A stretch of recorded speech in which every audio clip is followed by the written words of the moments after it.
Ever find yourself stuck in a crowded elevator, maybe after a long day, and someone brings in, you guessed it, a dog? Oh, I know that And feeling. suddenly everyone's grinning, right? Yeah. Like all the stress just vanishes. It's amazing how they do that. It makes you think about the ups and downs of having pets, especially in a city like ours, where space is, well, let's just say it's a hot commodity. Absolutely. So today we're doing a deep dive into pet ownership, this whole shebang. Yeah, it's a big one. We've got research papers, articles, even some opinion pieces from, well, let's just say, passionate pet owners. It's going to be good. We're talking about the emotional benefits, the practical challenges. Oh, and the ethical dilemmas, too. Exactly. So buckle up, folks, because this is going to be one for the books. All right, let's do it. First off, let's talk about why so many of us are obsessed with our furry, scaly, or even feathered friends. Right, why do we love them so much? I mean, it's more than just cuteness, right? It was way deeper than that. Yeah. One study we came across, I think it was from King's College in London, found that people in cities, especially who have pets, are way less likely to feel lonely. Which, let's face it, is a big deal these days. Huge. And get this, their stress levels, Tell me about it. way lower. Like, their cortisol, the stress hormone, was practically non-existent compared to folks without pets. Yeah, science backs it up. Pets are good for our well-being. They really are. But, and this is a big but, being a responsible pet owner, especially in a city like ours, isn't always a walk in the park. You can say that again? It takes commitment, preparation, and let's be real, a good chunk of change. For sure. We're talking food, vet bills, maybe even a stylish sweater or two. Oh, absolutely. Got to keep them fashionable. But what about those unexpected situations, the ones that really make you think twice? Yeah, those curveballs life throws at you. Like what happens if your furry friend decides to have a little accident on your landlord's precious rug? Or, needs an emergency trip to the vet at 2:00 a.m. Oh, tell me about it. One article really stressed being prepared for those unexpected costs, like those emergency vet visits. Yeah, they can easily set you back hundreds, even thousands of dollars. No kidding. And then there's the whole issue of space, or the lack thereof. Right, that's the elephant in the room, isn't it? Especially in a city where most of us are living in apartments the size of, like, shoeboxes. Yeah, it's a real concern. I mean, overcrowding can lead to stress for both pets and their humans. Absolutely. And let's not forget about those noise complaints from neighbors who might not appreciate parking as much as we do. Right, not everyone is a fan of the Midnight Symphony. And then there's the hygiene aspect. It's one thing to manage pet hair in your own little space, but it's a whole other ballgame when it starts creeping into shared hallways or common areas. Yeah, you got to be mindful of your surroundings. Totally. So we've got all these people craving companionship, right? Yep. But we've also got limited space and the potential for some pretty hefty expenses. It's a tricky situation. It really is. Yeah. So where does adoption fit into all of this? That's the question, isn't it? I mean, it seems like the perfect solution, right? It does. Give a loving home to an animal in need. Exactly. And avoid those sky-high breeder fees. It's a win-win, or so you'd think. Well, there's more to it than meets the eye. Really? Yeah.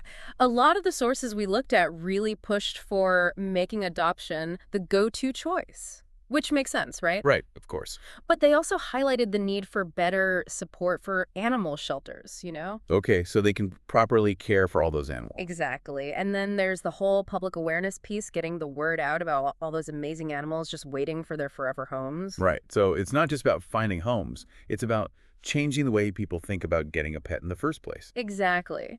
A few articles even suggested stricter regulations on breeders to tackle the issue of pet overpopulation. Interesting. So it's a multifaceted problem that requires a multifaceted solution. Exactly. There's no easy fix, unfortunately. Well, it sounds good on paper, but I can't help but wonder, how effective are these measures in reality?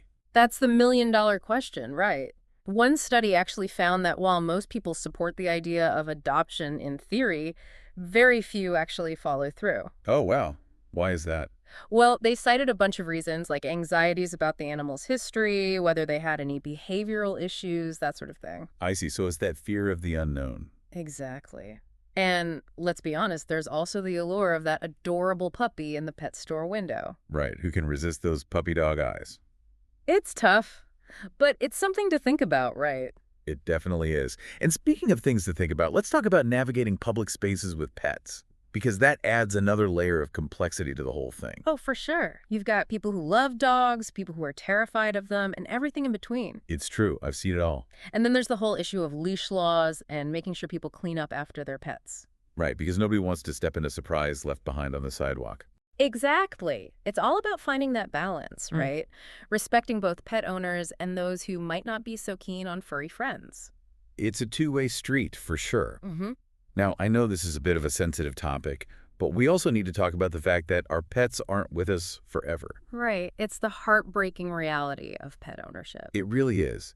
And when the time comes to say goodbye, it's not just an emotional experience, it can also be a financial one. That's a really good point. We're talking about pet funerals, memorial services. Which can get really expensive really quickly. Exactly.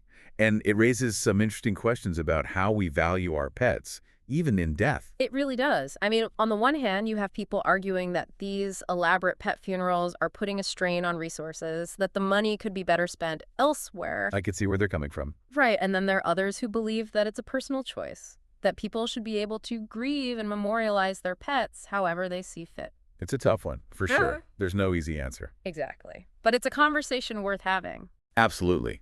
This whole deep dive has really been an eye-opener. Who knew there were so many layers to something as seemingly simple as owning a pet? Right. It's more than just cuddles and playtime. It's a big responsibility. But for so many of us, it's totally worth it. Absolutely. It's about finding ways to live harmoniously with our pets and be mindful of the impact our choices have on our communities.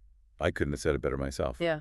It's about finding that balance between our love for animals and the needs of the people and the environment around us. Exactly.